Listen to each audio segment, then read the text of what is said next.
Oke guys, assalamualaikum warahmatullahi wabarakatuh. Selamat datang di Drone Sikinjai.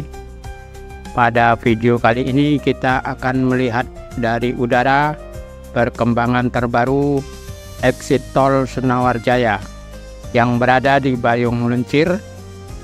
Exit tol ini merupakan bagian dari ruas tol Betung Jambi seksi 3 dan juga menjadi segmen dari tol Bayung Luncir Tempino seksi 1 ataupun sering disebut Baleno 1 dengan lokasi strategis di tikungan Harmoko, tepat di sepanjang jalan lintas timur Jambi Palembang. Progres pembangunan exit tol Senawarjaya ini sudah hampir sepenuhnya rampung.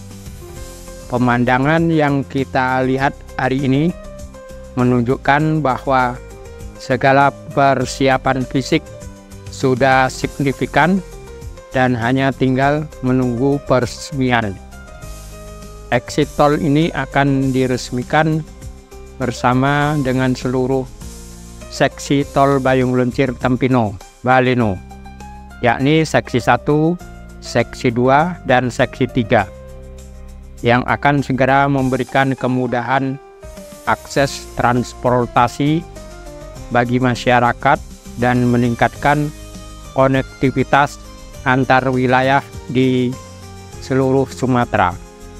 Mari kita saksikan dari udara bagaimana bentuk dan progres terbaru dari exit tol Senawarjaya ini.